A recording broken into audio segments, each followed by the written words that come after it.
Salute, salute, salute, salutes. Welcome back to Sha Il Reacts. I am your host, Sha Il, and we are back at it like bad habits, and I'm glad to have you here. Salutes to 030 North in the chat. I was trying to give you my hundreds, but it was malfunctioning over here. One sec.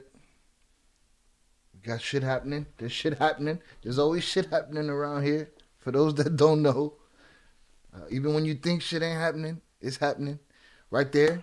First couple of minutes of the show, I said shit consecutively 3-4 times. So, we're already in the shit. So, fuck them. We're here, though. It's alive. We're here to explore. We're here to have a good time. So, salutes 030 North, number one in the chat right now. Salutes Jonathan Pantoja. Salute my dude Sha Il. Hope you had a great productive weekend. Now another moment of great content. Let's get it. Let's get it. Let's get it. Let's get it. We are hanging today. We chilling for a bit. I know it's a little late. Had real life shit to get to today. Got that done. And now we're here. And I appreciate y'all being here. Salutes to y'all for being here. There's a lot of things going down. A lot of things coming up. So just stay tuned. And another thing I want to let y'all know is make sure y'all, if you do got Discord or if you'd like to get Discord, it's an app. An app that a lot of people use. And we have our own social network on there. So you guys could join the Discord. I'm going to send an invite out. Let me edit it. Salutes Upper Echelon in the chat. Hundreds up. Let me get a no limit link in here. Boom. Oh, you know what? Wait, I got one right here. Let's get a link to this Discord, because this Discord, those people will be privy to things and suggestions and ways to help the show before everybody else sometimes. So here's the Discord link for those that want to jump in. I'm going to paste it, and I'm going to pin it in the chat. Boom. Done deal. All right. We are chilling. So, hope everybody's having a good day today. It's a Sunday evening. Hope everybody went and repented for all their sins, and we back at it today. Couple housekeeping things. We got TTS link in the description. Text to speech. You can have your comment pop up on the screen for a $2 donation, and it'll look and sound something like this. Test user sent $50 test message. All right. And for $5, you can add a YouTube link, and I'll react to whatever's on the link right then and there, barring it doesn't knock my channel over. And again, we all know they're trying to knock my channel over. Today I was looking to get into some Cartel Wives, because it's getting hot in there, and we only got about 7-8 episodes left of Cartel Wives, and 7 or 8 chapters. We all know that can get done in 3 episodes. You know what I'm saying? So we're getting close to the end of that, and then we'll be looking forward to the documentary, the BET documentary, The Twins. We'll be looking forward to that. Once we get closer. Again, another housekeeping thing that I want to get through to you guys is this channel is sponsored by The Ill Shop. All right? It's The Ill Shop right here. We got the No Pillow Talk pillow covers for the young hustler in your life, to give him the young reminder every time he looks at his pillowcase to say less. All right? No Pillow Talk, various colors, reds, greens, all with the red slash, so that we don't make the mistake of doing too much pillow talking. Got Il Cartel gear, different color combinations, greens, reds. Got the Joker joint over here. All right, we got this solid color logo. And for the backyard boss in your life for Father's Day, we got the El Guapo apron, y'all. The El Guapo, boss of the backyard, and Mero of the man cave right there. All right, we got that in different colors too.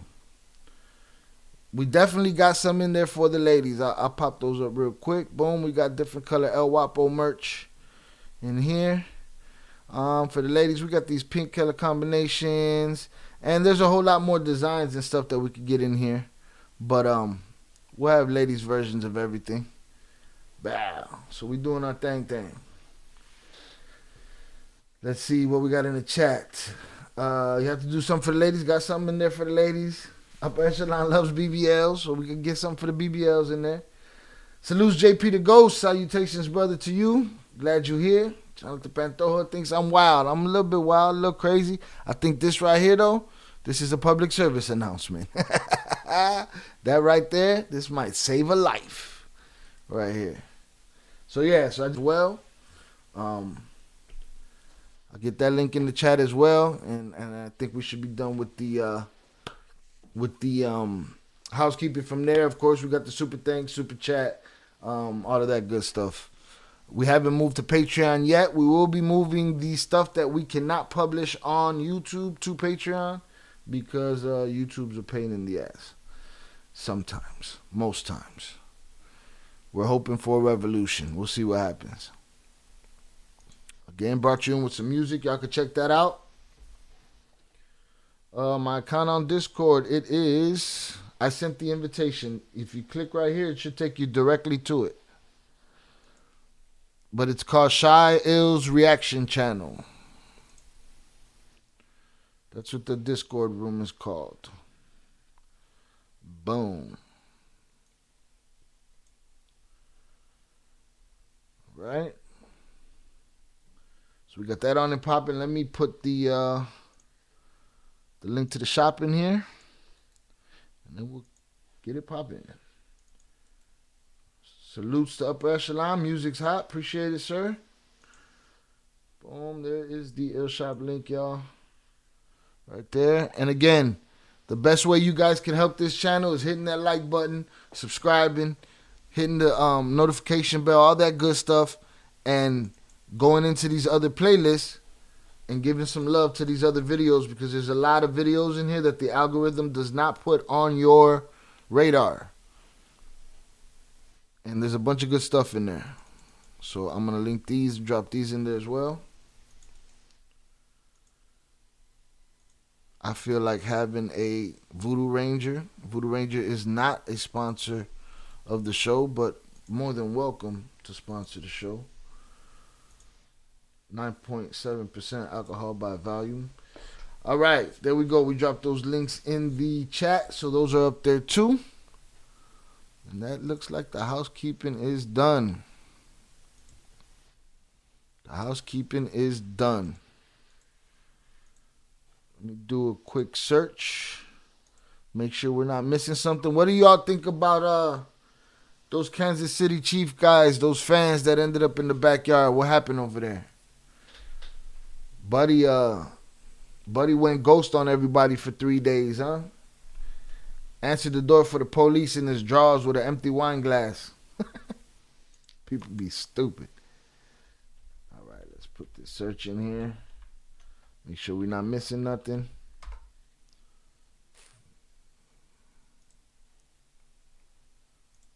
Boom.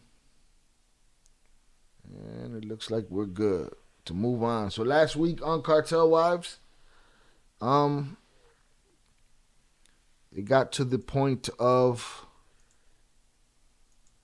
the old man growing restless and deciding that he was ready to go, and him going. That went down, and the ladies talked about how they went to see their husbands and how their husbands felt about the situation, and they told them to not blame themselves. And that's pretty much where the episode ended. So now we'll be going into what is chapter 28. Yeah, chapter 28. So again, I appreciate y'all being here. Please hit that like button. We're going to hang out for a while, do some Cartel Wives. If you smoke them, if you got them. Drink them if you got them. If you're sober, have a glass of water. Have some milk and cookies. I like some milk and cookies right now. And let's get into chapter 28 of Cartel Wives. Let me get there. the vid up here real quick. There it is. Boom. And here we go. Chapter 28, Cartel Wives. Chapter 26. She lying. Wives at War. Olivia. On August 20th, 2009, the U.S. Attorney General, Eric Holder, unsealed the indictments against Junior and Peter. But they weren't alone. He also announced the charges against El Chapo, El Mayo, Arturo Beltran Leiva, 16 members of Junior and Peter's Chicago-based crew, and assorted hitmen, lieutenants, and other cartel members. In a total of 15 indictments, 46 men, with nicknames like Skinny, Ron Ron, and Grandpa, were charged, Not all Ron. because of Peter and Junior. What y'all do? Mia. While hauling in the U.S. operatives was relatively easy, extraditing the Mexican cartel players was going to be harder. Extraditions require reams of paperwork, months and months of time, and the full cooperation of the Mexican government. The feds were hoping they could do it within a few years. After all, they didn't just want to strangle the flow of narcotics into the United States. They also wanted to help Mexico end its cartel wars. Olivia. So much was happening in our husband's cases and all over Mexico, but unfortunately, Mia and I weren't talking to each other about any of it. By fall of 2009, we were waging our own war.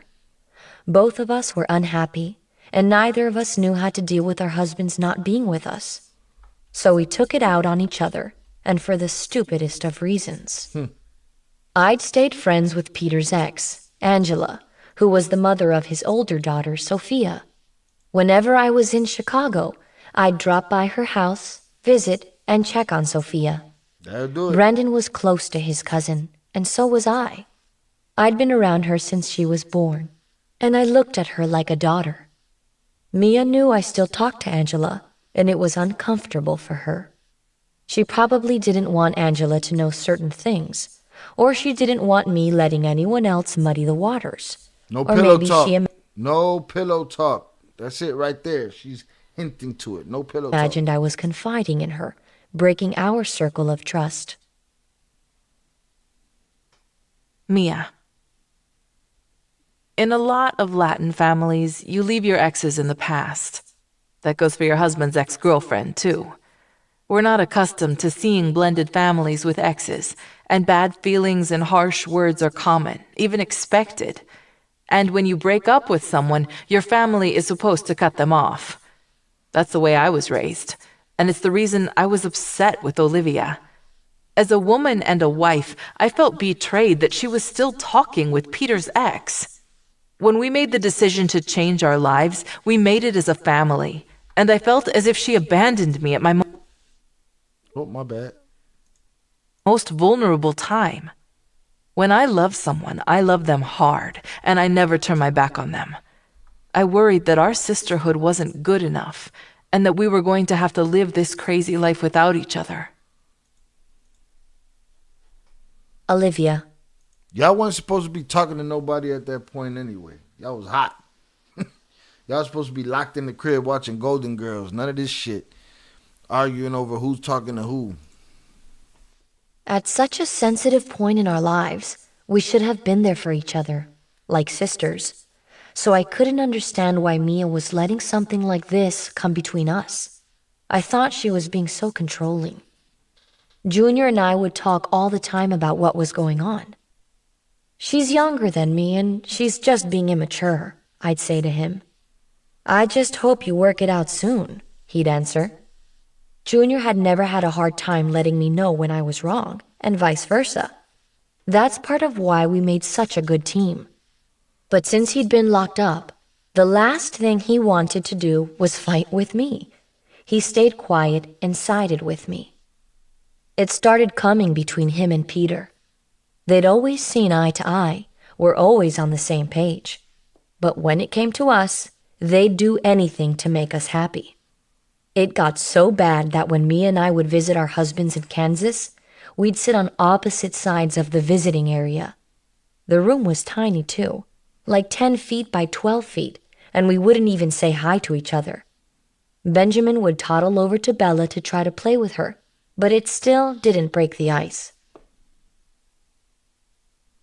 Mia. When I hold a grudge against someone, I hang on to it forever. People think I'm sweet and delicate because I'm so soft-spoken and reserved, but inside, I'm tough as nails. I usually have my guard up. The weekend before I was scheduled to deliver my baby, I don't think I've ever been so defensive. I went to visit Peter on Sunday, like I always did. I decided to move to Kansas to be close to his prison. I wasn't going back to Alabama if my life depended on it. I would have rather been on my own than be someplace where people were supposed to be helping me but weren't. I was already feeling happier, but talking to Peter 2 days before having my baby, knowing he wouldn't be there, set me back. "I'm just so sorry I can't be there for you, that I can't be there for my boy being born," he said. I'd always wanted a boy and a girl, so the fact that I was having a son was pretty much everything I'd ever wished for. I prayed every night that he'd be healthy, and I told myself that even though Peter wasn't going to be in the hospital with me, nothing was going to take my happiness away. That had to be an emotional clusterbuck because, Spanish woman, pregnant, the circumstances they're under, he's not going to be there. He's going to catch the brunt of it sometimes. She's catching the brunt of it. That's a whole lot of emotionality going on in there, boy. A lot. Still, with Peter sitting there apologizing, I felt completely alone. I needed him more than ever, but there was nothing he could do. "It's okay, Peter." I lied. "I'm not thinking of myself. I've got a baby at home and a baby on the way that need me. I'll be fine." We both started crying, and he kissed me goodbye.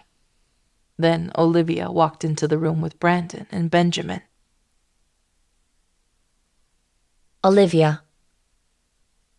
When I saw Mia sitting in that little visiting room, I thought, what kind of person am I that I'm not going to be there for her?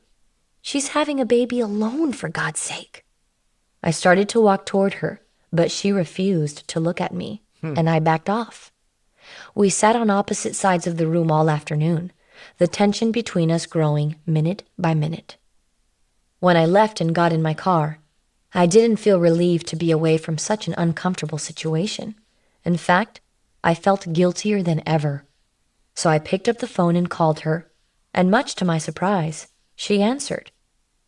"Mia," I said, "I love you, and I want to be there for you when you have the baby." She didn't say a thing. "I'm so sorry for everything I've done or said, and if you want me there, I'd like to go to the hospital to be with you."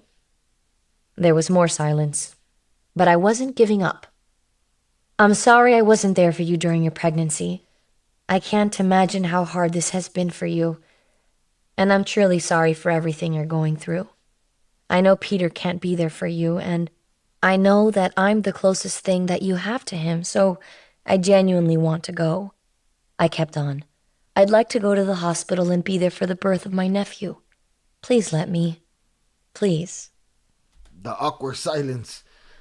Jonathan in the chat said the situation is awkward all the way around. Hell yeah, especially that silence. Hey, but she's trucking on. She's doing the family thing, I guess. Mia must have been sick of the sound of my voice because she finally broke the silence. True to form, she was polite. I don't think a day's gone by when she hasn't been sweet and courteous. JP the Ghost said, damn, they was beefing. That's what it sound like, man. Not talking to each other. Women is like that, dog. Women, they cut each other off. Be in the same room. Side-eye each other and shit. But, it was beefing. "Thank you for calling," she said. "It means a lot to me." She paused. "But I'm going to have this baby alone." Damn. Then she hung up the phone. Damn. Mia. My mom, dad, and a few of my aunts flew in from Chicago to be with me for the birth of my baby boy. And the morning we walked into the hospital, I decided I wasn't going to let the hardest time in my life consume my moment. Even with all the chaos in my life, being a mother kept me grounded, and watching my babies grow masked my sadness. So when I first saw Blake, with his curly blonde hair and light eyes, it was the most beautiful experience of my life, other than having Bella. He was perfect. Such a good baby with a smile that was absolutely beautiful. I was in love and finally felt complete. And I thought to myself, I was put on this earth to be their mom, so I'm going to give it my all. I'm going to do all the normal things that normal parents do, and I'm going to protect them at all costs. I'd set up a nursery for Blake, and everything in it was perfectly in order for his arrival home. But in the middle of our first night out of the hospital, I dragged his crib into my room because I couldn't bear to have him away from me. I realized right then I never wanted to leave Bella or Blake, not for one moment. When I went to see Peter the week after Blake was born, I walked in the visiting room with the baby in the car seat and Bella strapped to me and the baby Bjorn. Peter was waiting by the door, and he had a look of disbelief on his face. No missing the car seat. He took Blake out of his baby seat and pressed his face against his. I love you, baby boy.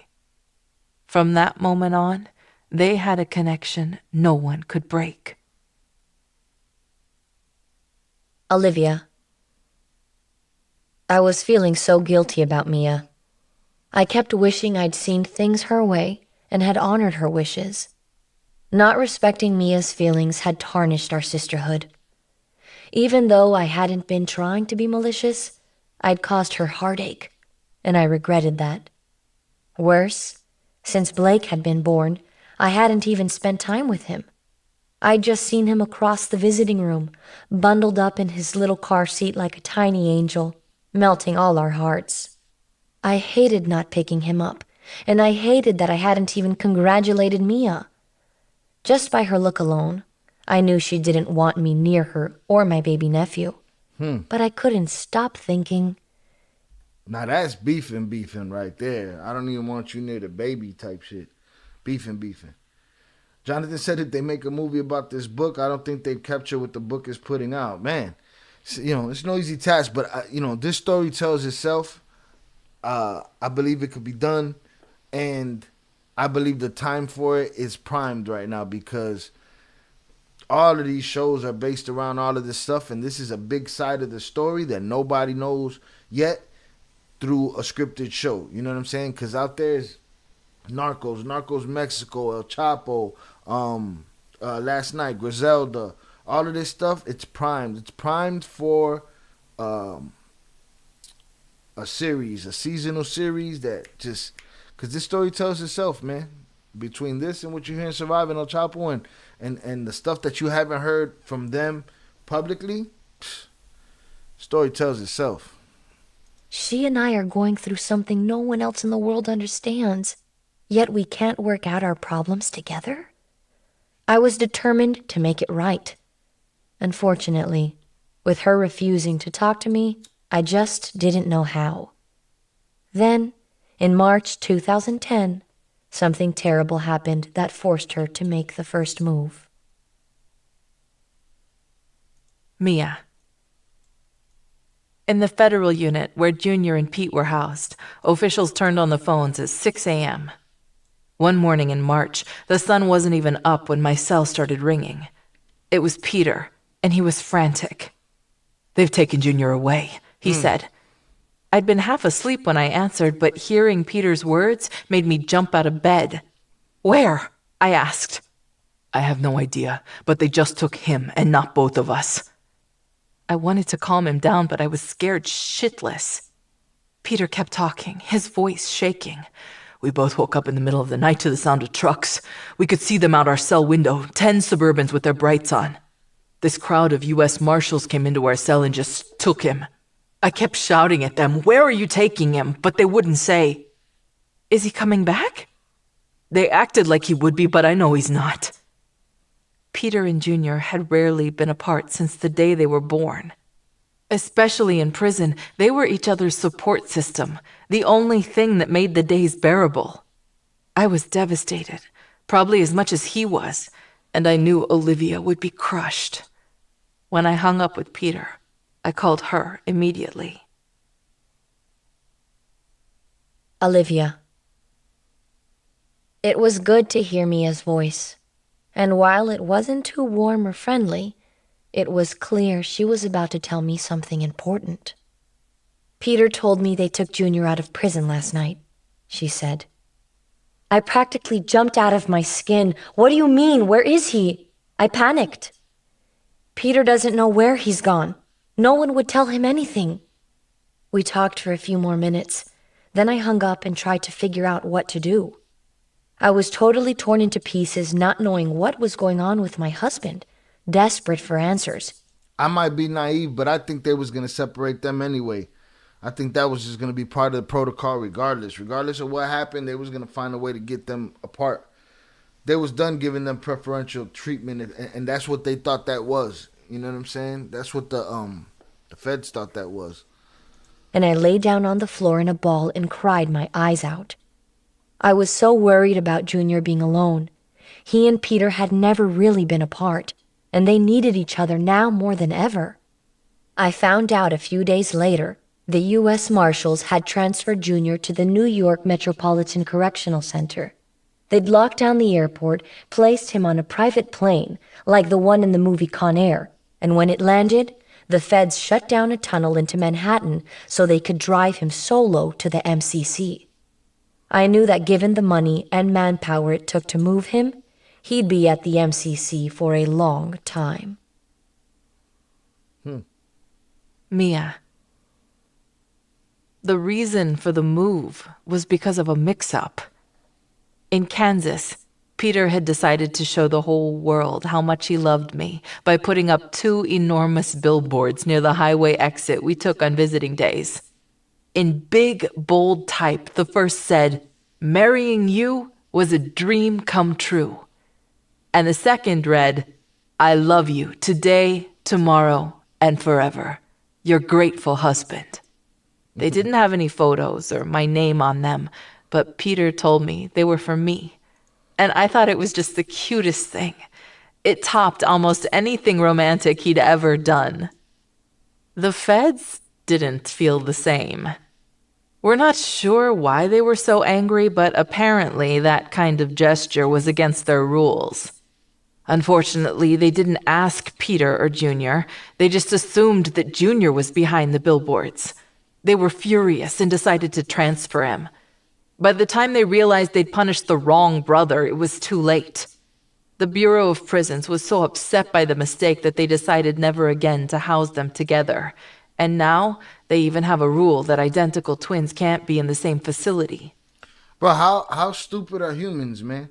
That, listen, even identical twins, there's ways to separate them if you're paying attention. But people ain't walking through life paying attention. Everybody walking through life with fucking blinders on. You know what I'm saying?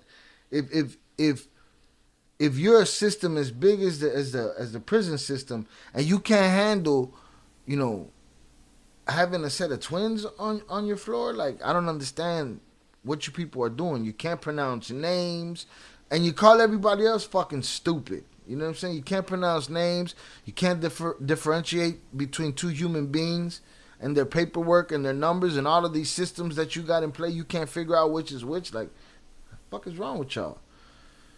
Jonathan said it'd be dope if 50 turned this into a show. I'm feeling like that's what the fuck it's gonna be, because he's doing the documentary. And there's only one thing left after that. You got the podcast, the documentary, ain't nothing left but that. And they gotta strike while the iron's hot on that. This is the era of our stories. This is the era of 80s and 90s stories. You know what I'm saying? And 50, I was watching what's his face? Andrew Schultz discussing his conversations with 50 and how 50's the one out there telling our stories, you know what I'm saying? Telling stories that, Look at Paid in Full. Paid in Full hit so close to home because it was that close to home. So I see that happening. Divide and conquer has always been what the government is about, and they try to break each other down. Yeah, I could see that. I could see them. I could see them separating them on some. Oh, you wanna play games and you wanna get billboards? Cool, we separate you. But sending the wrong guy, they tweaked. Like y'all can't even handle just one set of twins. It's not like you had 10 set of twins and y'all was juggling information. You had one set of twins that you had to administer and logistically get them safely between point A and point B, and you managed to fuck that up. I don't get it. Olivia. The New York MCC wasn't much better than the one in Chicago. Junior had no phone privileges, so for the few months I had to wait for an authorized visit, Junior and I had zero communication, and I fell into a depression. On our first visit, we were only allowed 3 hours together. That was the rule. No weekend, all-day family sessions like we'd had in Kansas. When I laid eyes on Junior, I couldn't believe what I was seeing. He'd dropped 20 pounds and looked sick and pale, like he was about to break into pieces. He told me he wasn't eating the food because the kitchen staff were inmates who knew their floor housed snitches, so they urinated or put feces in it. Junior never complained, but he was at his lowest, his breaking point, and we both cried the entire visit. An hour into our visit, a guard came into the room. "Time's up," he said. "But we have 3 hours. It's been an hour," I said as calmly as I could. "We only have to give you an hour. Time to go." The guard walked up to Junior and led him away before I'd even had a chance to kiss him goodbye. It's like guards are only aware and awake when it's time to, screw somebody over and shit. You know what I mean? Like, and then you can't administrate one set of twins, right? You lose the wrong one. You get the wrong one sent to the wrong joint, right? And all of a sudden you got to change the rules because you people are not smart enough to deal with twins. How about the case of the guy that there was a guy in a joint, and I have to say this very carefully because of YouTube, so y'all try to follow, read between the lines with me. There was a guy in the joint, and he took over one of those control pods, right? He took over one of those control pods with a guard in there, and he was able to have his way from like 9:30 p.m. to like 2:30, 3 o'clock in the morning, something like that, 4 o'clock in the morning. And at no point did anybody walk in there. Nobody did a walkthrough. No checks and balances. No radio checks. No nothing, So it's like everybody's asleep on the job everywhere you go. The worker at the DMV is the same worker in the prison, same worker, you know what I'm saying? Like, people just phoning it in. They're not even paying attention. You're changing rules because you can't handle twins. Like, what? That's the first set of twins that ever went to jail before? Like, what are we talking about? For the next 6 months, my boys and I flew to see Junior once a week, and half the time they cut our visits short. Once Junior looked out his cell window and saw me and the kids standing in the pouring rain, waiting for a cab after we'd left the building, and he broke down. He felt so guilty we were flying halfway across the country once a week and going through so much that he begged me to stop coming. I refused. After that, the first thing he'd always say when I came to visit was, "I'm sorry. I'm sorry I'm putting you through this." He constantly apologized that he'd missed seeing Benjamin for months, when he was still so small, and he hated that Brandon cried when he was led out of the room. But most of all, he missed his brother. Being separated from Peter was the hardest thing he'd ever experienced. Since Junior had no phone privileges, I wrote him every single day. I wanted him to feel close to us, but in reality, my letters helped me feel close to him. They were deep and intimate, and they made me remember things that made me miss him even more. When I wasn't writing letters, I called Junior's lawyers and the U.S. attorneys and begged them to do something for him. I even went to the extreme of hiring another attorney because I just needed to do something anything to help Junior. I had to fix his situation, so I became a total nuisance, but I didn't care. All I wanted was for Junior to get out of that fucking place. I had no one to talk to either. No one in the world understood what I was going through except for Mia, and she and I were still distant. Mia. Holding a grudge against Olivia just wasn't worth it to me anymore. I was too tired. I missed the family we had and the special bond we shared. Yeah, when and you I ain't got hated nothing that left. our fight had pulled. When you ain't got nothing left, man, you need that. Especially if it's genuine. You know what I'm saying? If y'all beefing over bullshit. When it's all you got, it's all you got. Salute Chucky Chingong on the check-in. Salute, brother. Glad to have you. Pulled Peter and Junior apart. Oh, we're going back. Out of that fucking place. I had no one to talk to either. No one in the world understood what I was going through except for Mia, and she and I were still distant. Mia. Holding a grudge against Olivia just wasn't worth it to me anymore. I was too tired. I missed the family we had and the special bond we shared, and I hated that our fight had pulled Peter and Junior apart. Olivia and I had been through the very worst and the very best times together, and the fact that we'd let anything come between us was just stupid. I wanted my sister back.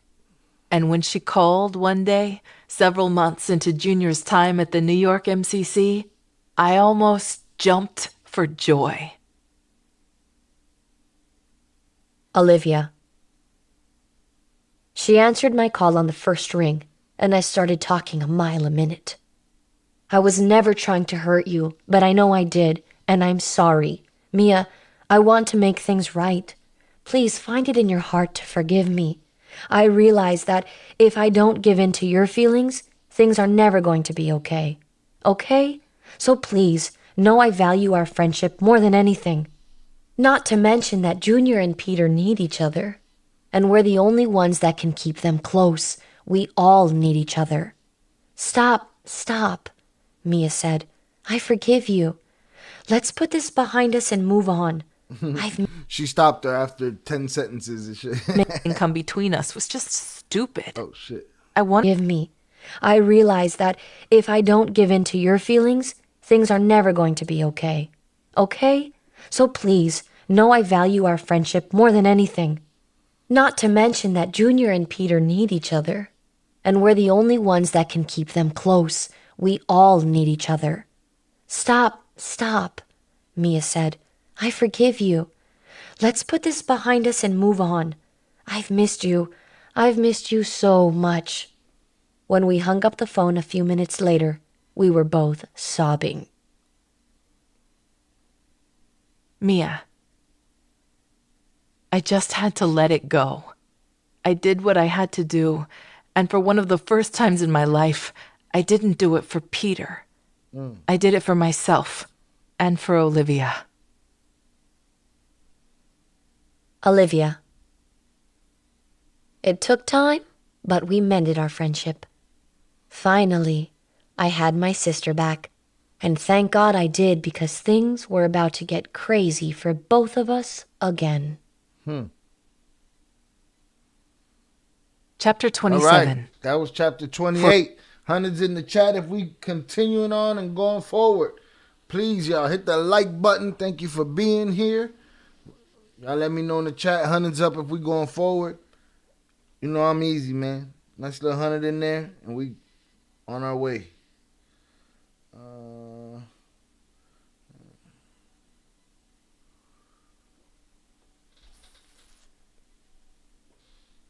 So they was beefing, huh?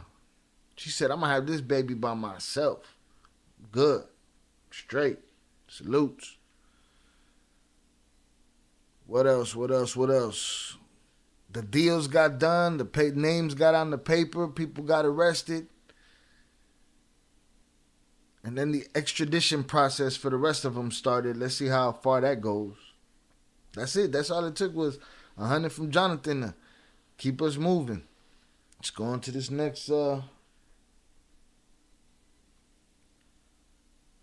let's go into this next chapter 29. But again, last chapter 28. People went to jail. Twins was in jail dealing with what they had to deal with. They separated them. And again, I feel like they was always going to separate them eventually. The fact that human beings, criminal or not, have to worry about human waste being in their food in prisons just as stupid as prisons not being able to logistically handle administrating a set of twins, one set of twins. One, what's the word? High priority, high, everybody knows, high, I can't think of the word right now, but high profile set of twins. Y'all mix them up somehow. You want to call everybody else stupid. Like, stop it. Prison reform for real. Like, start from scratch. Because this shit ain't working out. All right, y'all. We going in. Chapter 29, Cartel Wives. Forfeiture. Relax. Mia. Chapter 27. Lies. Forfeiture. Mia. In the fall of 2010, almost 2 years after we'd left Mexico, Olivia and I definitely weren't living the same way we had in Mexico, with maids and new jewelry every month and garages full of fancy cars. But we had money, and we didn't realize there was anything wrong with that. Olivia. When we'd crossed the border, we had nothing but the clothes on our backs and enough cash to buy food and gas. Knowing that we had to live on something, we picked up some money. I'll be honest, it was millions of dollars. But when you lived the way we lived in Mexico, that kind of money doesn't seem abnormal. We'd actually be downsizing in the United States. Normal money. Plus, we thought, how else are we supposed to support ourselves while we were in hiding? In our minds, we weren't doing anything wrong. Mia. All right, let's forget about y'all's minds, all right? It's like in our minds, let's think about how these other fools, I want to think about how the feds think about, how do they think about it? Like, how do they want these people to live? You're not cutting them a stipend. It's not like they're on the payroll like the crybaby killer was, Saul. Yeah, just sounds ridiculous. Again, she made it absolutely clear in this. So evidently they covered their problems with this money. I didn't think this went that far. It probably stops abruptly right before they really get into it. Because in the timeline, I feel like this is farther along that this becomes a bigger and bigger problem. Because she just said it right then and there. Knowing that we had to live on something, we picked up some money. I'll be honest, it was millions of dollars. But when you lived the way we lived in Mexico, that kind of money doesn't seem abnormal. We'd actually be downsizing in the United States. Plus, we thought, how else are we supposed to support ourselves while we were in hiding? In our minds, we weren't doing anything wrong. Mia. We'd known for a long time that the court was going to order our husbands to forfeit money, goods, and property at their sentencing. Right. But that was most likely years away. And while we knew it was possible that we'd have to give up some stuff sooner rather than later as part of the administrative process, we never dreamed the government wouldn't give us notice. Unfortunately, the process and what happened because of it couldn't have been rockier. Olivia. Chucky says Saul got more than them, right? 800 stacks. They got like 500. But that 500 was 500 that, of their money that they said they offered up to the feds. The feds didn't accept it.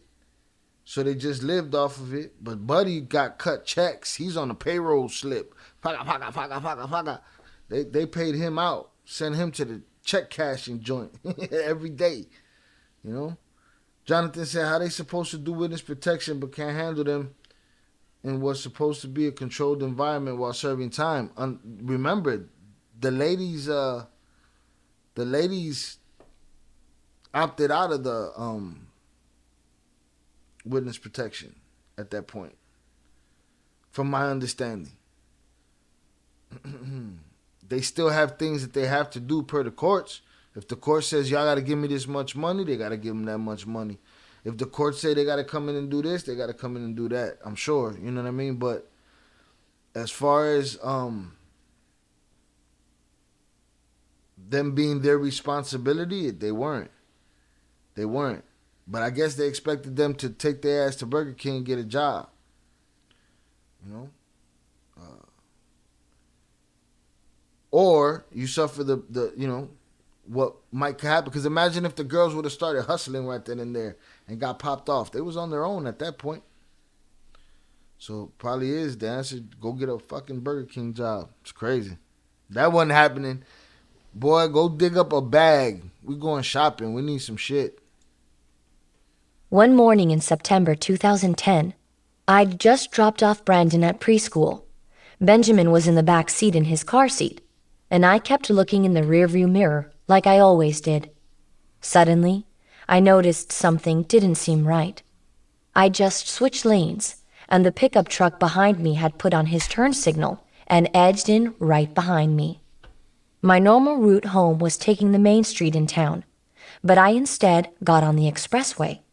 As I took the entrance ramp, so did that damn truck. I put my foot on the gas and accelerated, and he sped up just as fast as I did. Damn your ass. I was starting to sweat, and my heart was racing, so I gunned it, moved 2 lanes to the right, and took an exit off the highway. The pickup was a few cars back, but it exited too. Then suddenly, I noticed something. There wasn't just one pickup. There were 3, and all of them had blacked out windows. I continued onto an access road. That right there is like a scene out of Fast and the Furious, so you see what that looked like. And then got back on the expressway. Oh my God, I thought, this is it. They've found me, and they're going to kill me. I accelerated to about 120 miles an hour and started zigzagging to get through traffic, even jumping into the emergency lane with my gas pedal all the way down. I kept thinking, if I crash, I'm going to flip this truck over and my son and I are going to die. I pulled off the expressway once again. I couldn't see the trucks anymore, so I moved off onto a side street. As I stopped and looked at the beat-up houses on either side of the street, I suddenly realized, oh shit, this neighborhood is bad news. I'm sticking out like a sore thumb in a Range Rover. Shaking, I put the car in drive and pulled into a nearby 7-Eleven, then just sat with the motor still running. I idled there for maybe 3 minutes, scanning left, then right, and looking in my rearview mirror. Believe it or not, Benjamin was sound asleep. Then, out of nowhere, I saw the 3 pickup trucks coming down the road behind me. 3 pickup trucks. I put the car in drive and floored the gas, and the pickups started chasing me again. All that was going through my head was, I'm going to die. I'm going to die. My phone rang. I looked down at the screen and saw that it was Adrian. Someone's trying to kill me, I screamed when I answered. 3 trucks are following me. Olivia, he yelled. That's me, It's the Mia. feds. Calm down. It's the feds. I'm here with one of them, an agent named Todd. Ah, it is me. Holy shit. Meet me at my house. Why are you The chasing feds me, were pendejo? chasing me, I said to myself. What the living fuck were they thinking? That's I could have funny. been killed. I made it to the house in a few minutes, got out of my truck, Bro, you and should've- started with Adrian. Hold on. You should have just called her, bro. You know what I'm saying? What y'all chasing her for? It looked like a scene in real life out of Fast and the Furious, if you imagined it in your head, and here it is, it's them trying to get it. Watch 60 Minutes tonight. It's about the BOP. The hell is the BOP? It's a loose thing like a kingpin in the chat. Jonathan said, I'm sorry to type slow. No worries, dog. We read slow around here too, dog. The longer the night goes, the slower my reading gets. Don't worry about it. We good. We good. We outside. Someone's trying to kill me, I screamed when I answered. 3 trucks are following me. Wildin'. Olivia, he yelled. It's the feds. Calm down. I'm here with one of them, an agent named Todd. Meet me at my house. The feds were chasing me? I said to myself. What the living fuck were they thinking? I could have been killed. I made it to the house in a few minutes, got out of my truck, and started screaming at the handful of agents who were standing there. What the fuck is your problem?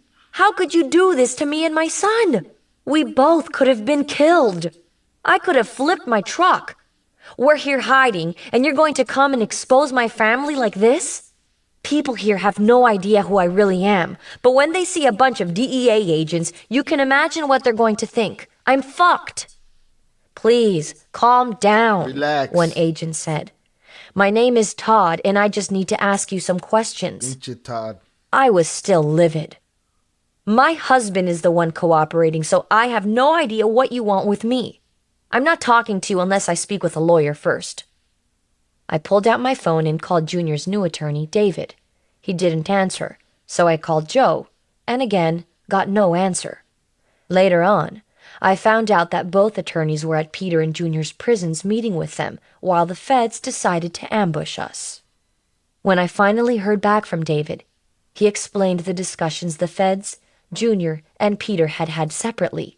They'd come to an agreement that Mia and I would have full immunity from prosecution if we met with the U.S. attorneys and told them everything we knew.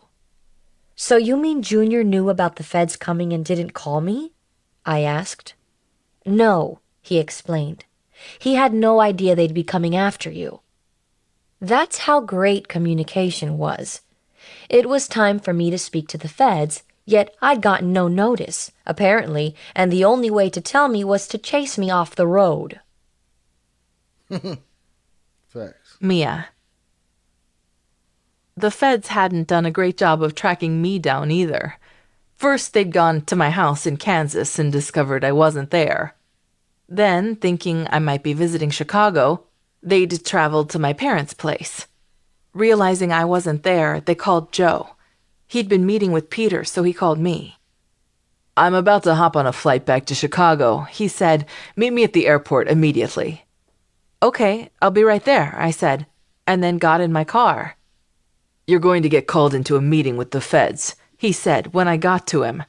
You've got immunity from prosecution, but they want you to talk. You're going to have to surrender some of your possessions. Right then, I handed him the keys to my brand new Bentley. Dang. Take them, I said. I know I'm going to have to give up the car, so just take it now. He took the keys, and I left the car in the parking lot. I looked calm, but I was so upset. I kept thinking, I just surrendered my car, and I'm going to have to meet with the feds any day now. Yet no one really prepared me for this. Why is this happening after everything our husbands have done? Olivia.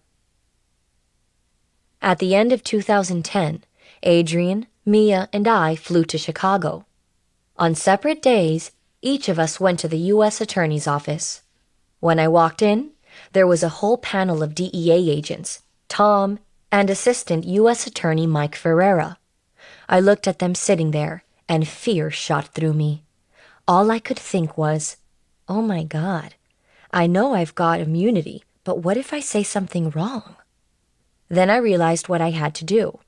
Just tell them the truth, like my husband and Peter had, 12 hours a day, 5 days a week, for the almost 6 months they'd been at MCC Chicago. What happened the day your husbands turned themselves in?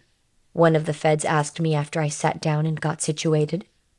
I looked at him with my eyes wide open. No one had ever asked me that, not even my husband. Adrian, Mia, and I hadn't even talked about it. That whole traumatizing day had just laid there like a lump in my stomach since it happened. I sat for 5 seconds, thought about it, and immediately burst into tears. I couldn't even talk. I felt so embarrassed. I just hadn't seen that question coming. When I finally pulled myself together, I went through everything. 030 North in the chat, the BOP dawned on me. Border prisons. Watch 60 Minutes tonight. It's about border prisons. Think like a kingpin, salutes. They're going to have to watch 60 Minutes after Cartel Wives. We got priorities around here. How and when we'd gotten the call from the DEA saying that it was time for Peter and Junior to turn themselves in. How our husbands had had 2 hours to get to the Guadalajara airport. How I'd run around like a crazy woman taking down photos and video cameras. How we'd gotten a flat tire at the border. We talked all day, and the feds peppered me with questions. Going through all the details of the last 2 years felt terrible, like I was living through every painful moment all over again. I wonder why they cared now. They didn't give a shit when she had to run on her own with the family and take off. They didn't care. Why they want to know now? The agents listened carefully, never interrupting me, and when we finally finished up, they only had one thing to say. We want to know about the money you have. Mia. Give me the money. Where's the money? We're back to the money. Back about them dollars. Let us know everything all the way up to the point of the money. The government wanted to know exactly where we got the money we'd been living on for 2 years. So Olivia and I sat with the feds and proffered. Then we had to account for every penny, showing exactly what we spent it on. Olivia. Once the feds knew how much money we had, they ordered us to give it up. Mia and I flew to Chicago and bought a few Tupperware bins. You know, the kind you put your winter clothes in, then stack up in the basement, and drove to my house in the suburbs. We pulled out each and every stack of bills we had stashed in my theater room and piled them into the Tupperware, probably 10 or 12 bins. We carried them to my big Audi Q7 truck, put the back seats down, and loaded all the bins into it. They were stacked to the roof, so high you couldn't even see out the windows. As I started driving, I was so nervous. I thought to myself, if we get pulled over and the cops catch us with Tupperware containers full of money, they're going to confiscate it before we even get a chance to hand it over to the feds. Facts. Then we called Junior's lawyer. I know people that dirty shit has happened to. That, what is it, that forfeiture? That's some dirty shit. They're just stealing. David. Come meet us at my car, I said. We'll be at your office parking garage in half an hour. David had no idea what to expect, so he greeted us in the garage with a big smile on his face. Then he stepped back, saw the clear Tupperware in the back, and practically jumped out of his skin. What the hell am I supposed to do with all of those? David, I said, the government wants this money, and we can't live with it. Please, take it. David looked positively baffled. Wait, who was David? What am I going to do? Leave this in my office? I'm not going to be responsible. David, David, go back and then I'll bring it back. They were stacked to the roof, so high you couldn't even see out the windows. As I started driving, I was so nervous. I thought to myself, if we get pulled over and the cops catch us with Tupperware containers full of money, they're going to confiscate it before we even get a chance to hand it over to the feds. Then we called Junior's lawyer, David. Come meet us, baffled. What am I going to do? They Davy Kleinfeld him. They brought him into the game. Leave this in my office? I'm not going to be responsible for this. I'm sorry I put you in this position, I said, but you're a smart guy, and I need you to figure it out. He made a phone call to the feds, then said, let's get back in the car. We drove to the bank on the corner, right near his office, and together, we deposited the cash into Junior's account. It would stay there till sentencing, when he and Peter would forfeit it. You should have seen the looks on the tellers' faces when we dragged those bins in. It looked like a scene from the movies. Yeah, but it was just the other way around. Usually that scene comes on the come up. This was on the breakdown that y'all had to turn that bread in. Damn.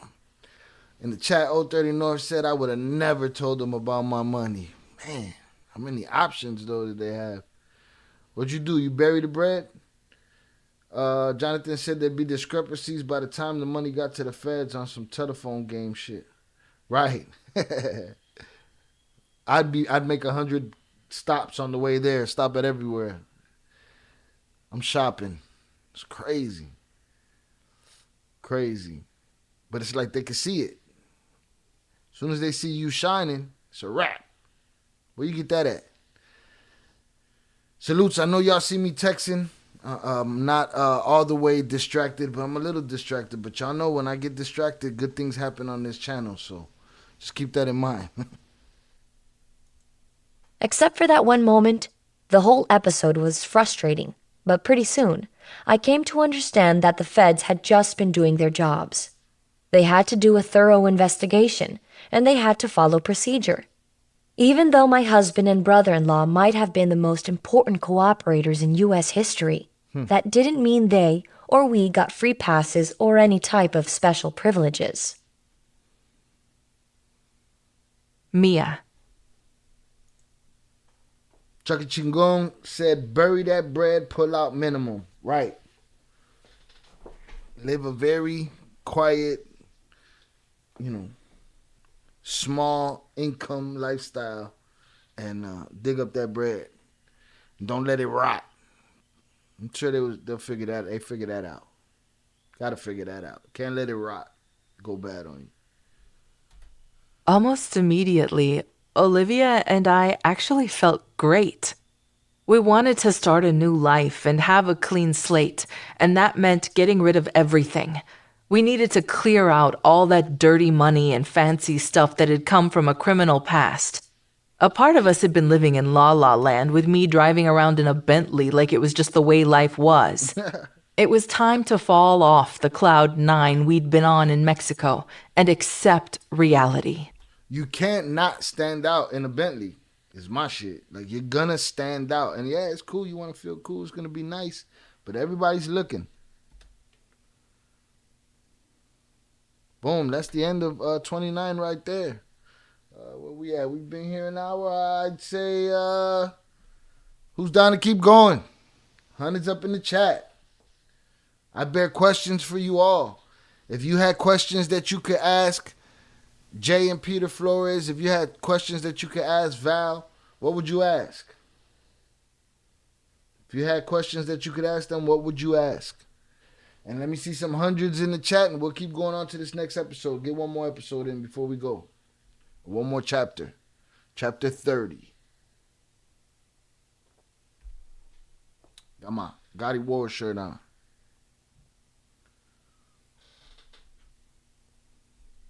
Bury the bread and pull out the minimum. Man. Chucky is in for the party. Let's roll.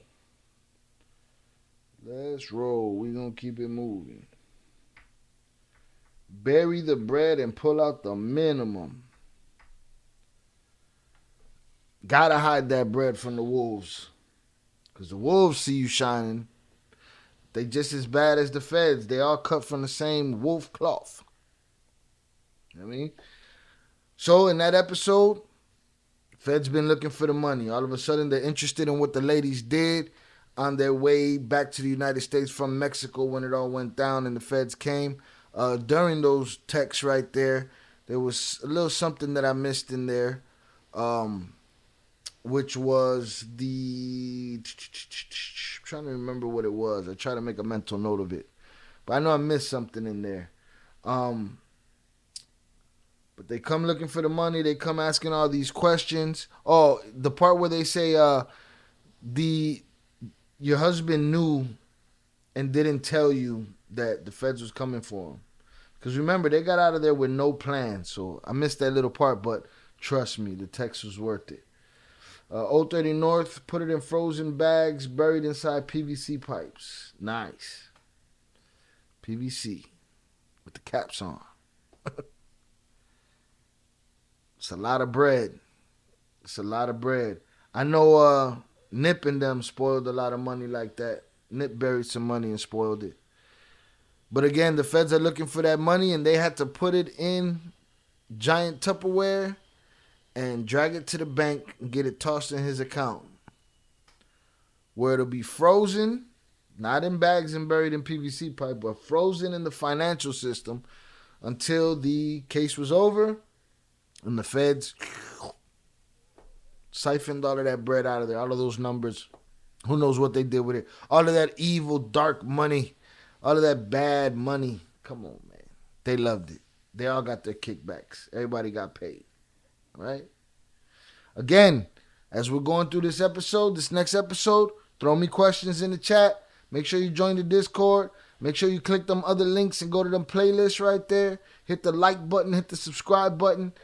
Hit all the little buttons. I'm going to hit this little 100 button right here 100 times. All of that.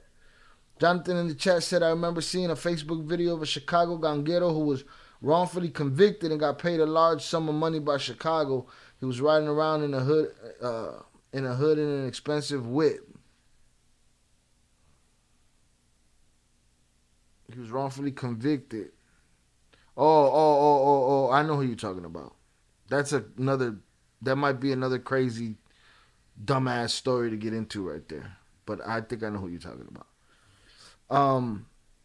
Yeah, he got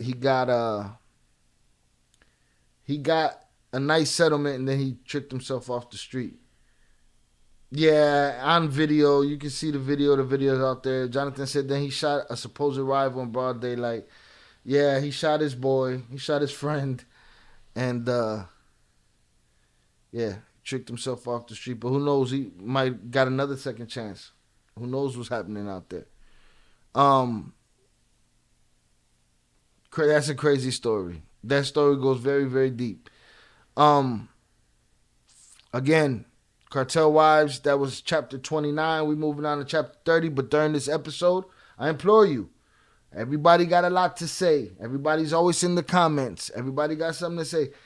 So to the people that are watching this live right now, and to the people that are going to watch this replay, you can leave it in the comments.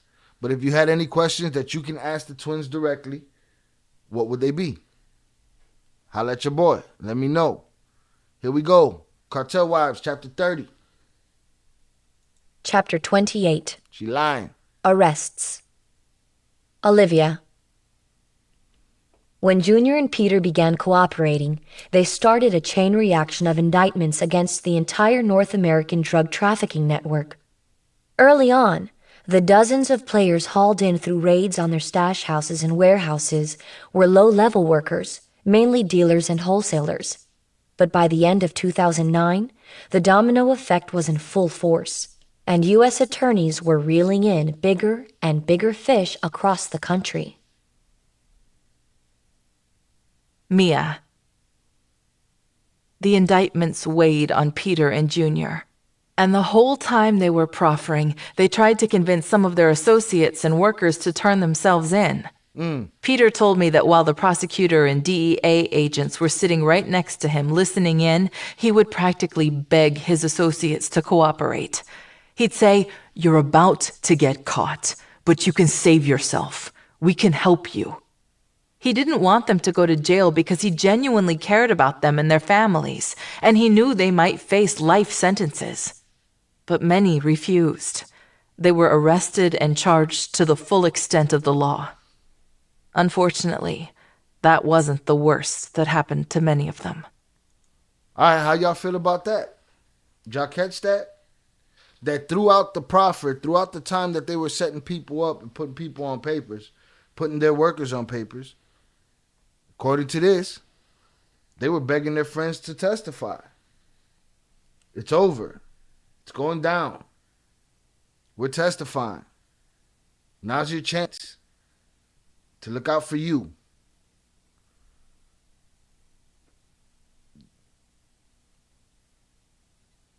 Most people don't probably get that, right? I don't know. Most people probably don't get that.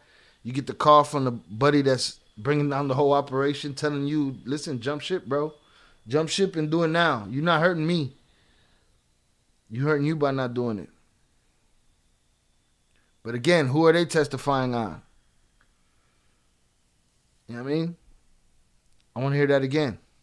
Listening in, he would practically beg. The domino effect was in full force, and U.S. attorneys were reeling in bigger and bigger fish across the country.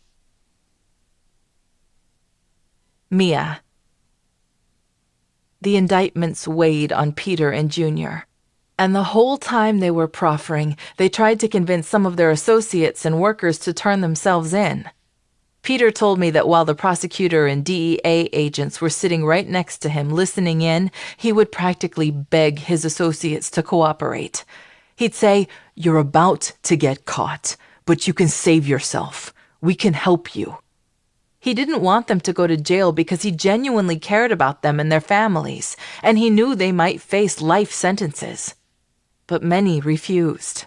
They were arrested and charged to the full extent of the law. Some people are going to call them dummies. Some people are going to call them stand up. And that's just the reality of life, that there's different people. And again, we pick and choose. You know what I'm saying?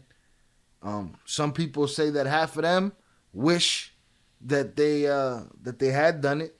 You know what I mean?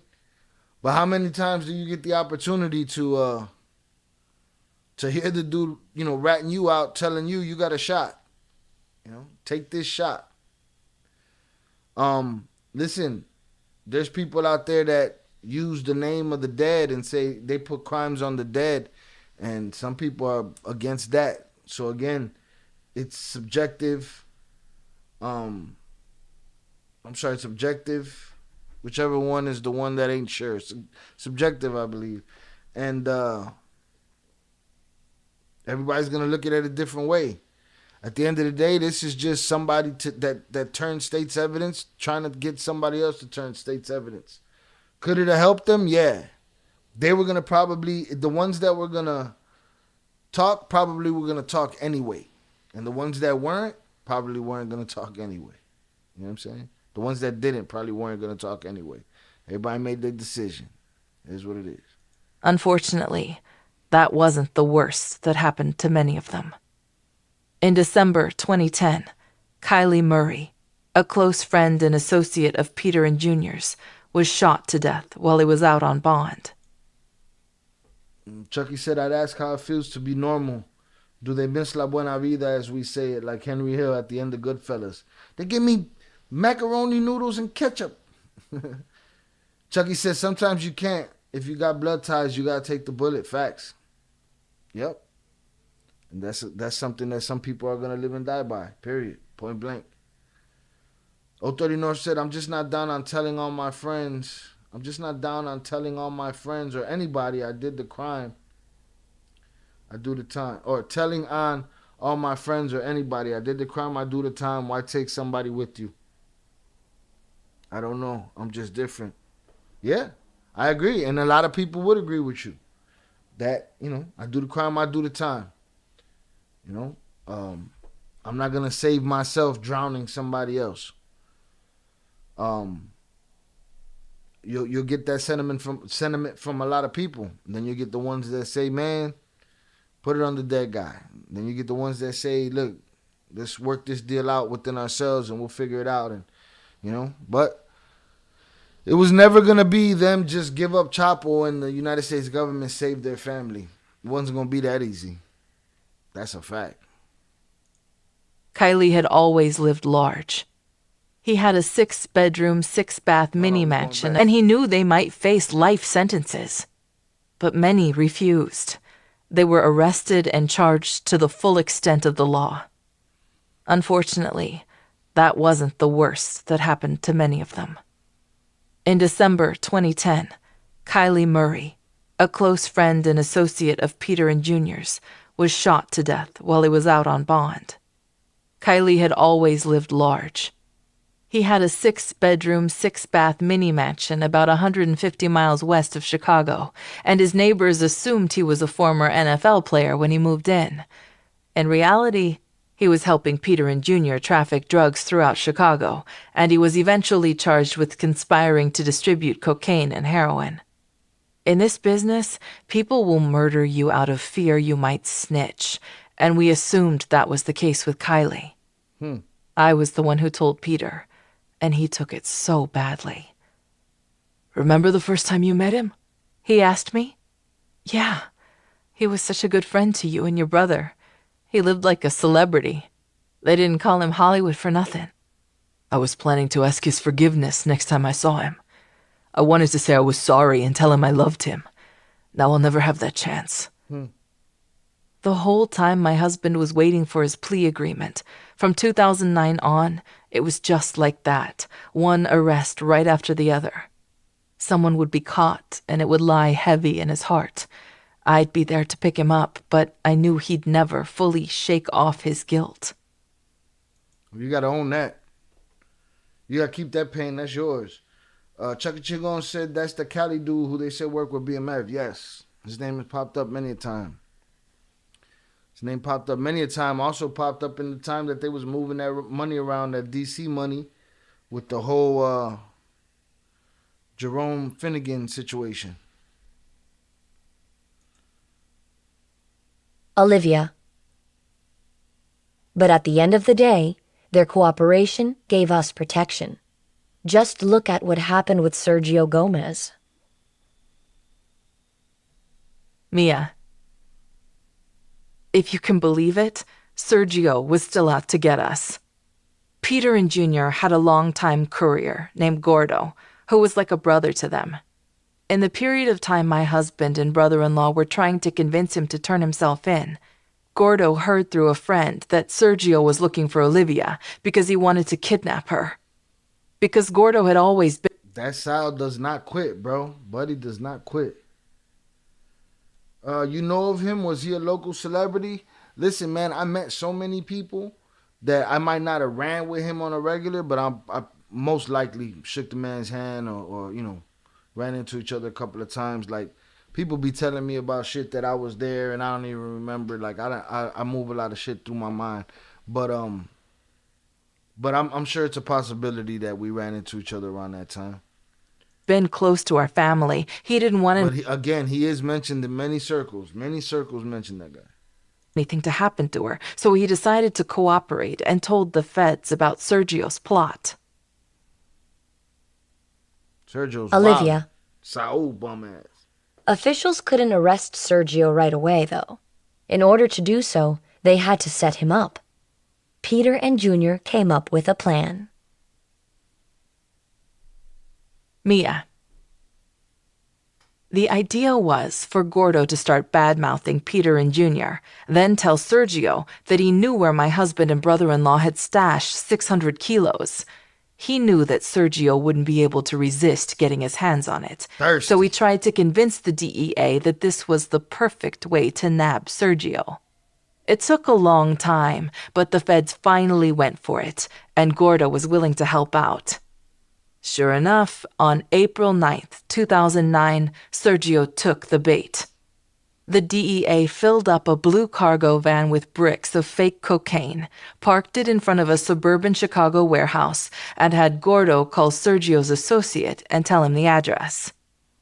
"The key is in a Doritos bag inside a green garbage can," he said. 5 of Sergio's guys showed up to rob the van, geared up in bulletproof vests, ski masks, and guns. They were busted by the feds, and all of them were sentenced to life, except for Sergio. Olivia. I can't tell you how happy I was that Sergio got arrested. I don't wish prison on anyone, but I hated that guy. He was nothing but a thief who tortured and killed people for a living. They pulled a whole Federale revenge sting operation, boy. And everything about him just made me sick. But in the scheme of things, and I mean the whole North American drug trade, Sergio was nothing. Junior and Peter had their eyes on the prize, and they'd always imagined the government would go for people like Chapo and Mayo, and the BLO immediately. Not seeing them do that was frustrating. Mia. After all, every other federal organization in Mexico seemed to be hard at work trying to dismantle the cartels. They'd even killed one of the big guns. Olivia. On December 11th, 2009, the Mexican Navy's elite special forces raided a Christmas party being thrown by Arturo Beltran Leiva, and in an exchange of gunfire, 4 people were killed and Arturo fled. 5 days later, on December 16th, 200 Mexican Marines located him in a small town an hour north of Mexico City, raided his safe house, and in a 90-minute gun battle, killed him and 5 of his associates. That's a long gunfight. 1 Marine also died. Who? Mia. Arturo Beltran Leiva, Marine, also died. His wife? Mia. Then one of the good guys decided to decorate Beltran's bullet-ridden body with dollar bills, like some sick joke out of a gangster film. One of the good guys, huh? Just thirsty for blood. Chucky said hip-hop world is small, absolutely. Jonathan said off the top of my head, without thinking too hard about better and deeper questions, I definitely asked them if they wish their pops never came back home when they were little kids. That's a good question. Word that, yeah, but and if you think of something else later too, just drop it in the comments, bro. I'm doing inventory on comments. And photos flooded the internet. In retaliation, BLO members stormed a candlelight vigil for the dead Marine and killed his mother, aunt, brother, and sister. Wow. Olivia. Nothing so dramatic, so critical in stopping the drug trade had happened between Mexico and America, though. Chapo, Mayo, Vicente, and all the other suppliers were still at large, and the United States just seemed to be focusing on the little people in their conspiracy. The U.S.-based distributors and dealers like Sergio. Junior and Peter thought the DEA wasn't prepared for just how many players they'd arrest, and it drove them nuts. They're going backward, Junior would say. We're giving them the biggest people in the world, the most wanted, and they're starting at the bottom of the ladder. I'd like to find a list of that ladder, a list of all of the people that were indicted and went, and what time, how much time they did, and who's still in, who's still out. Then the feds got Vicente, and we all realized they actually were using the information our husbands were giving them. Mia.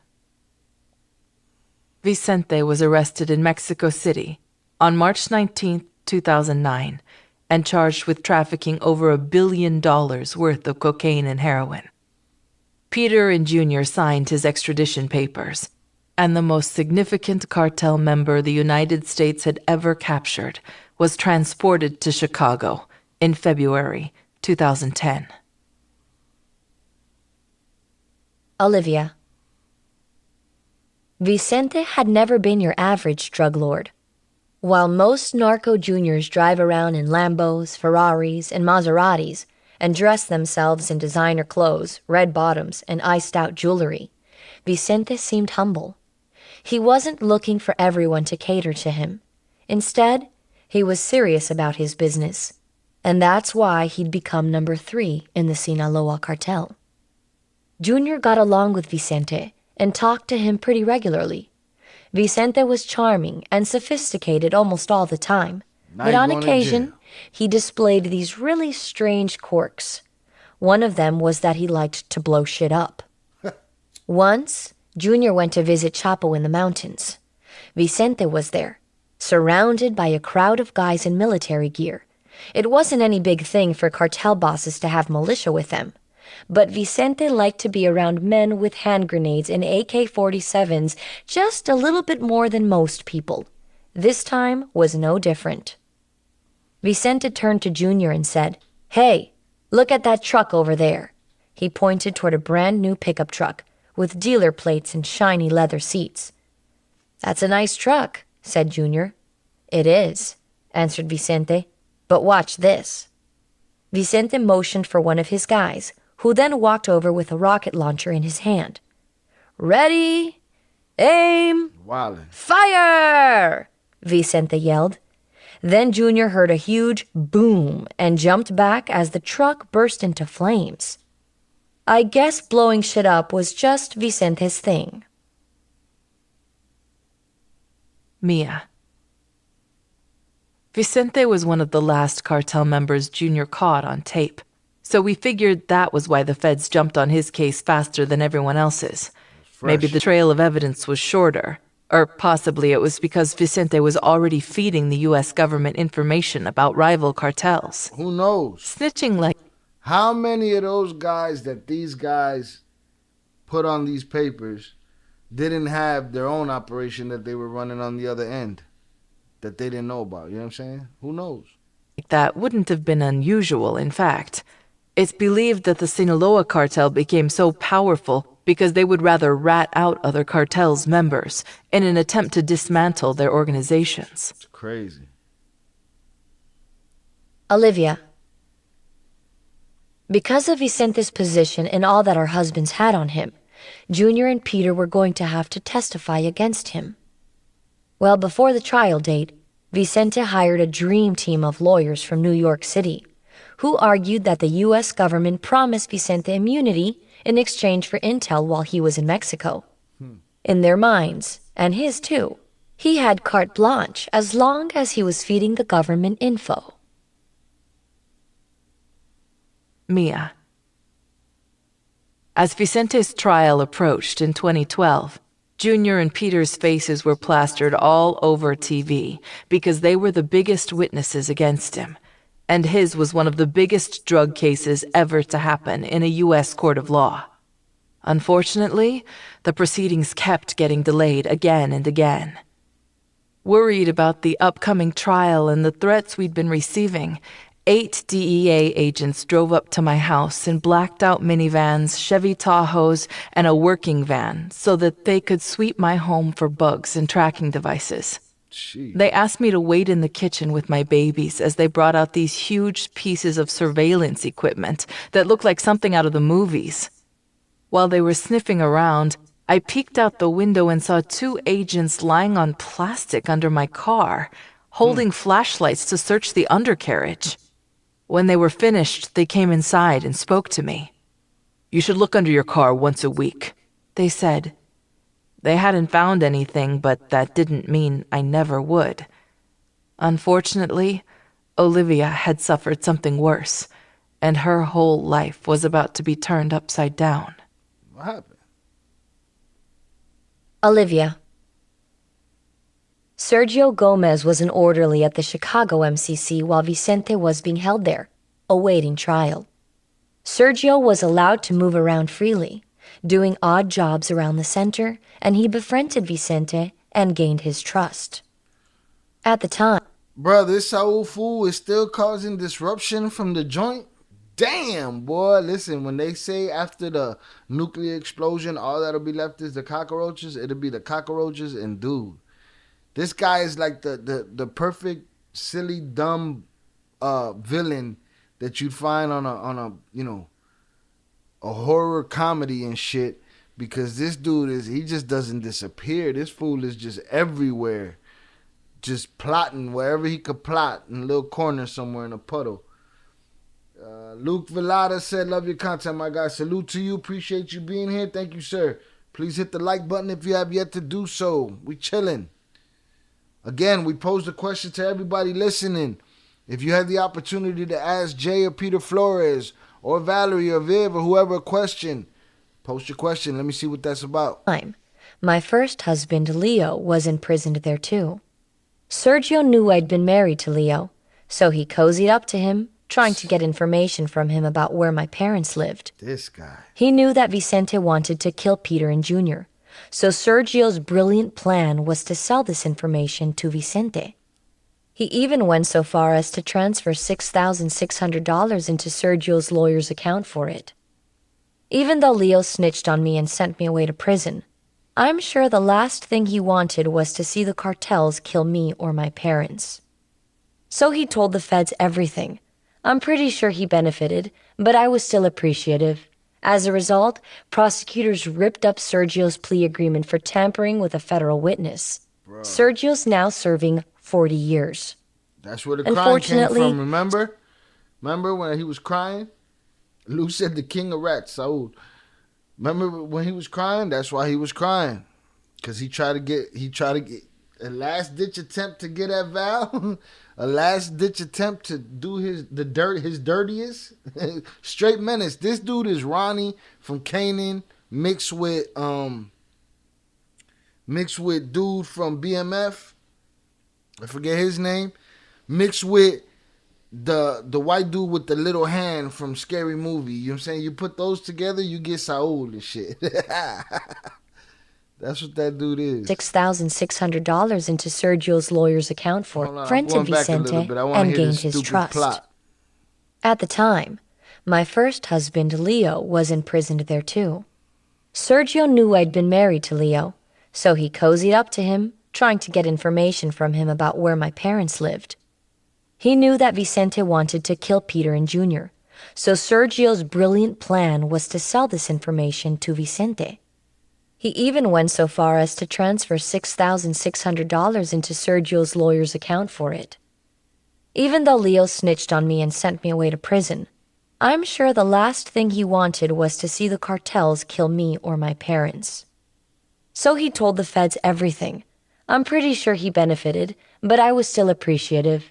As a result, prosecutors ripped up Sergio's plea agreement for tampering with a federal witness. Popped. Sergio's now serving 40 years. Wah! Unfortunately, Sergio's getting punished once again didn't ensure a happy ending. He's like Gargamel and shit. Aged myself, but he's like Gargamel. He always, his plot always falls in on his head and shit. Luke said, I bet he's 5'1". Yeah, I don't know, man. Little greasy little rat. He's some kind of weird hybrid. Bottom of the barrel. The feds took his threats so seriously that they relocated my parents from the home they'd lived in for 20 years. My innocent parents who had worked so hard to give me a decent life, and who had loved me unconditionally despite all I'd put them through, had to uproot their lives and move far from everything and everyone they knew. Junior and I felt horrible. My mom and dad didn't deserve to be affected by any of this, and Junior and I will forever live with guilt for the burden we put on them. Mia. The dangers posed didn't end there. In fact, they only got worse. Olivia. In August 2011, I had moved to the Midwest and was beginning to settle in. I'd just unpacked all our things and was trying to make my kids and myself feel at home. One night I was looking out my window, which I do routinely, and I noticed a man sitting outside my house in a car, with a blue light shining up into his face. I realized right away he was staring at a computer. What the hell? I wondered. This can't be good. I immediately ran into the living room and unplugged my router, turned off all the lights, and laid down on the couch. Every hour or so for the rest of the night, I'd stand up in the pitch dark and walk to the window to peek out and see if the man was still there. Sure enough, all night long, he sat in his car on his computer, and all night long, I panicked, thinking, this guy is going to kick in my door any minute and kill me and my children. That guy sitting there recalibrating cell phone towers and shit. No, probably not, but, shouldn't. The next morning, I didn't take my kids to school and refused to let them go outside to play. I crawled on my knees past my windows, crouching so I could peek out and try to get a visual of him. I started to write down his schedule, which didn't consist of much except him leaving for 15 minutes or so every now and then. I just assumed he was driving to Walmart so he could go to the bathroom. One of my neighbors called the cops, and they showed up while the guy was on one of his 15-minute pee breaks. When he returned, they questioned him, and the man drove off. Just before the police left, I walked out of my house, pretending to be a concerned citizen, rather than the focus of the guy in the car, and cornered them. "Did you find out who that man is?" I asked innocently. "He's a private investigator working on a case," the officer said. Well, he's not that fucking good at it. He's sitting right in front of her house. "And we can't tell him to leave. He has every right to be here." I walked back inside, defeated. I wanted more than Unless he's watching somebody's house up the block. But if he's watching her, he's wilding. Anything Unless he wants her to know he's there. to march up to his car, bang on his window, and tell him I knew exactly who he was working for. I wanted to get up in his face and scream, "You're working for the cartels, you fucking coward. How can you live with yourself knowing that your boss wants to kill me and my kids? I hope you rot in hell." I called the feds, and they told me they were sending agents to investigate, but I needed to get my things and leave immediately. That evening, I packed up my car in the garage, waited for the man to drive away, put my boys in their car seats, and drove to a hotel as fast as I could and never looked back. We lived there, in hell, for 6 months. The 3 of us were crammed into a tiny room with double beds. I needed space, so the hotel removed the desk and office chair, and I stacked up plastic storage bins full of all of our possessions.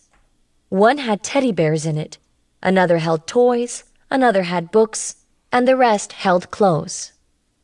After we woke up in our little beds side by side, I'd opened up the mini fridge, take out a half-gallon of milk, and serve cereal. After breakfast, I'd put on Brandon's and Benjamin's backpacks, and we'd walk through the lobby, where the maids and front desk staff would wave at them and say, "Have a good day at school." I'd drive them to school, go back to the hotel, lock my door, close the blinds, and sit in the dark all day. But when it was time to pick the boys up, I always had a smile on my face. "This is so much fun! It's a mini vacation," I'd say. I don't know who I thought I was kidding. At night, Brandon would cry that he just wanted to go home, and in the dark I would lie and cry silently so that he couldn't see or hear me. My breaking point was when I came back to the hotel after his kindergarten graduation, and he threw himself on the bed in a little ball and screamed, "I just want Dad!" I wanted the exact same thing. I started questioning whether or not cooperating was the right thing to do, wondering, if this is hurting my kids and feels so wrong, how can it be right? I knew I was being selfish, but all I could think about was how much pain and suffering my family was going through. We did this for a normal life, but running for your life in the middle of the night was not normal. After 6 months, the government finally relocated me to a different state. The U.S. attorney investigated who had hired the PI, but they weren't allowed to tell me their findings. Maybe I'll never know. All I can do is be thankful that no one killed me or my kids. Or Buddy was just investigating a cheating wife up the block or something. Who knows? But again, might have been on them. But did you sit right in front of her house? So like, what, you the hitman too? Like, why you just sitting there like that? For everybody to see. That was it, y'all. Chapter 30. Chapter 30, we had Saul rear his ugly head again. More than once. Reared his ugly head once looking for Val to snatch her up. They put him in the okie doke chair and turned it around on him and pulled a whole federally backed, sting operation on his ass and let his greed do him in. Just told him, "Hey man, we got like 6,000 bricks sitting over there chilling." He was like, "I'm on my way." And they popped him off. What happened? He went to jail. Then he tried to serve up information on Valerie once again. Try to sell it. And it backfired on him again. And he took another loss. I mean, look at him. He's supposed to take losses. That's his place, is to take losses. And we're getting close to the end. We got 4 more chapters, y'all. We reached chapter 30. There's 34 chapters in this book. So we are getting there in the next 2 days. Almost positive of that. With that being said, man, I appreciate y'all. We hung out. It was a good chill session. Again, don't forget, we got the Ill Shop up and active for the young, what's it called? hustler in your life to make sure he don't ruin his, you could just make sure he get his pillow talk covers. No pillow talk. Keep your mouth shut, boy. Right? Make sure y'all check out the Ill Shop. We got mad stuff in there. I appreciate y'all being here. We're gonna go live again tomorrow. Again, if you guys got any questions that you think that you'd ask the twins, run them questions. I'm compiling a list. You know what I'm saying? I'm compiling a list. Chucky in the chat said, is their podcast done or are they doing another season? No, I believe they're going straight into the documentary. I think the podcast is done for now. You know, I believe for now it's done. I don't know if it's, done for good, but I know it is for now. But they did not announce a season 3. What they did announce was the documentary. That's what they're on right now. Documentary, and then hopefully the scripted joint, man. Looking forward to all of that. But and again, chat's open. Y'all got any questions for the about tonight's episode or about anything? Make sure you take your chance, take your opportunity. Holla at me right now. The book has been good so far. You know what I'm saying? We went through a process of getting some of the same information and having to go through it because, usually at the beginning of things like books and stuff like that, if, beginning of the book, you see the beginning of the movie. It's like everybody knows Superman's origin story. So we had to go through a little bit of that with the book. Some things that we had heard already. You know what I mean? And then, we went through that stage, but then they kind of split off, and we got different information from Cartel Wives that accented the information from Surviving No Chapo, and I've enjoyed it, and I've enjoyed the experience. So that's been a good thing. The book has been nice and detailed. It's dope so far. So we got 4 chapters left, and then we're done with that. Luke said, make a shirt that say calling him Queso is crazy. That shit had me laughing for a week. We got something very close to that. Because the other guy called him El Guapo. So here we go. We got El Guapo for the El Guapo in your life. We got aprons, barbecue aprons for the boss of the backyard and Mero of the man cave. We got these right here. El Guapo aprons, bruh. El Guapo for the El Guapo in your life. Not to be mistaken with El Chapo or El Queso.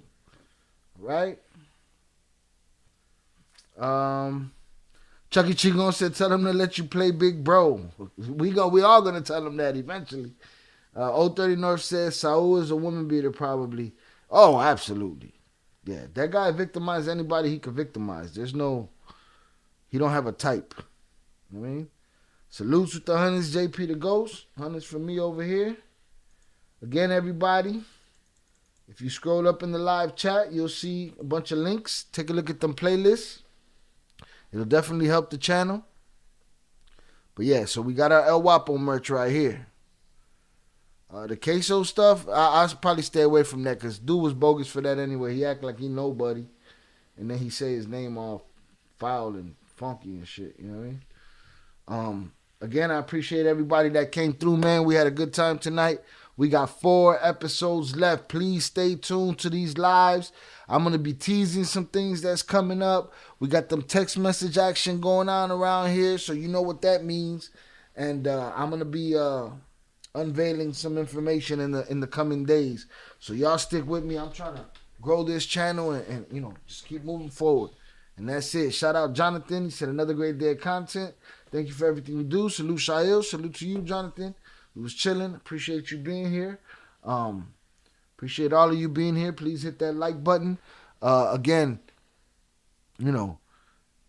anything can happen, but the text messages is looking good.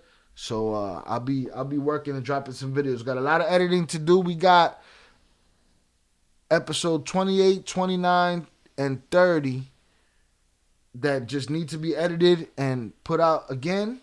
So we're gonna be doing that. And then we'll be doing that. Upper Echelon said book gonna be a spinoff for sure. Absolutely. Yeah, listen, the Cartel Wife story ain't over. That story is still being written today, so that don't end. Chucky Chingon say, yeah, buddy, you'll have these podcasters talking about you again. Let's go. I'm working on it, bro. So I'm working on it. Y'all stay tuned. I'm gonna be putting things out there, and I'm gonna get these videos edited. I'm gonna get the videos of the crazy dude trying to get arrested yesterday. I'm gonna get all of that stuff out. That's gonna be coming out and dropping all week long, and then we'll have some periodic lives. Pay attention to the shorts feed. That's all I gotta say about this week. Pay attention to the shorts feed. We're gonna drop something in there. But I will be going live this week, and I will be dropping videos this week, so stay tuned. Upper Echelon said Val got a whole show on her own. Sorry. Sorry, Vivi. Wildin'. Jonathan Patoja said I need to get in that Discord. Got the link. Link is right there. Does it work for you? You let me know. We in there. We are in the Discord. Again, you guys can send me links, questions, suggestions. Get all your questions together and let me know what's happening. $1 million bitch shirt. Quite a possibility. Quite a possibility. Actually crossed my mind a couple of times. Do you think Saul used to beat up his mother? I think he would if he had to. You know what I'm saying? I think he took advantage of her. I'm pretty sure he stole from her. You know? A person could be upset and be like, why would they think of me like that? Because look at what you did with your life, bro. You know what I'm saying?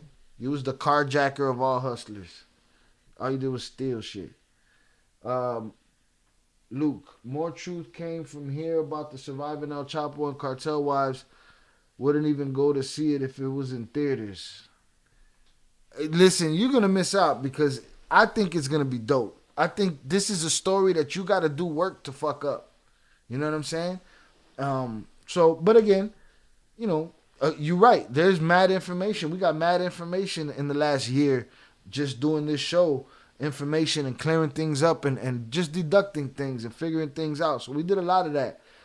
So there's not much more you could probably learn from a TV show unless, I mean, for all of the things we heard, there's so many other things we haven't heard that we don't know about that might be on parade in these opportunities and in these shows.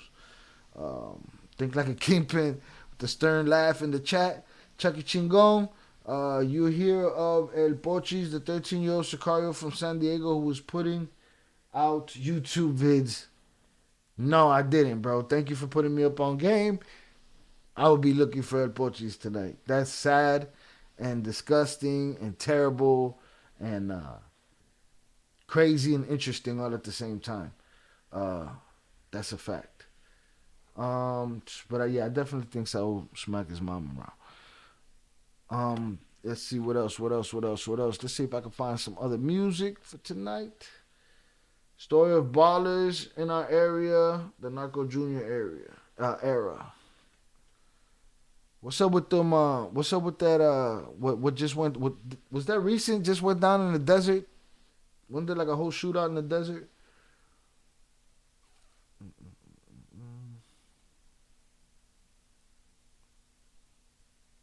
I think I'm gonna play the same song that I played on the way in, on the way out, cause why not?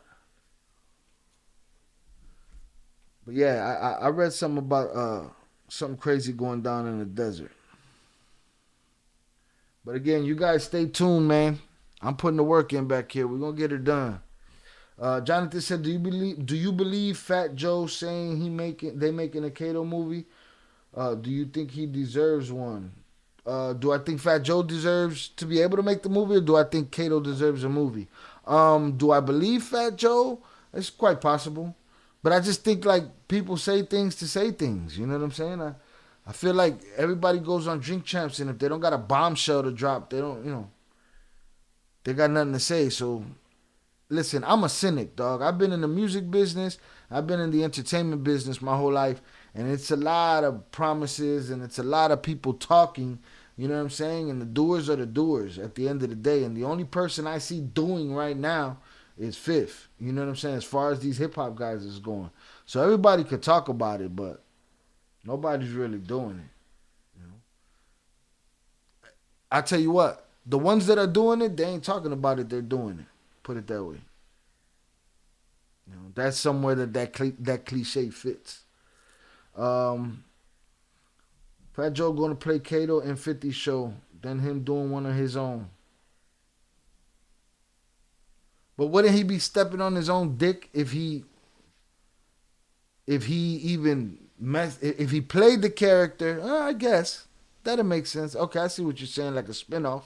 That makes sense. That makes sense. If it's together like that, yeah. And if he's playing them in both, movies, that makes sense. That puts it together. I mean, but yeah, man, hundreds up in the chat. Music queued up. Stay tuned this week. I'm going to get to strategizing as soon as I get down from here. I got to check out El Pochis, and I'm going to get this short live feed lined up for y'all. Again, if you guys got any questions that you think you would pose to these people, you let me know. You put them in the comments, put them wherever you can put them, and I'll find them. With that being said, I appreciate you guys being here tonight. Thank you very much. Hit the like button on the way out. Have a good night. Hold on. Jonathan said it was on a K-Slay interview because K-Slay knew him too. Do you think Kato deserves a movie though? Because he had Kanye on the come up. I don't know if that's the only thing that earns him a movie. You know what I'm saying? Having Kanye on the come up. A lot of people had a lot of people on the come up.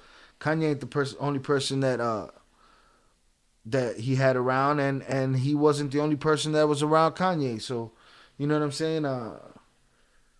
It's the story as a whole and his connection to the Flores twins and his connection to Chicago, his connection to Val, all of those things, together, his story itself together make it a story, but not just the Kanye come up thing. I think that's part of it. It's part of it. It's a season in his life. Chucky Chingon said Kato would be a good documentary. Might be a little touchy. Definitely touchy. Absolutely. 030 North said in San Bernardino County, 6 people found it. Yeah, that was crazy. I saw that. Little crossroads in the desert turned into a whole thing. Wilding. But yeah, but again, all the stories that they can make, listen, they're going to make the stories anyway. They're going to tell their own versions of it. If we can get these stories made, these hood stories, we can't argue about what's what. Hip-hop is the major fucking source of music. Hip-hop is the major source of it's what lifestyle is across the globe. You know what I'm saying? And now they're telling our stories. They told the Charlie Manson stories. They told all their stories. Now they're going to tell our stories. And those are the stories that need to be told. Again, you're not going to hear about the guy that did good and became a CEO and all of that. Maybe 1 in 100, but the rest of the time you're going to catch the villain. You're going to catch the criminal. That's what it's going to be. Yael in the chat said, keep doing what you're doing. Definitely makes my cleaning go by fast. Salutes. Hope everything is nice and crispy clean. I'm sure you made it happen. Chucky Chigon said, I always think Common when I think Chicago, not Ye. Yeah, I got no choice. I think about them both. They're both important to my city. Both important to the culture here. Absolutely. Amongst many more. Salutes to Oso with the hundreds in the chat. I appreciate you. And y'all have a good night. Salutes to you. Stay tuned. Tomorrow we'll be back on and popping. Peace.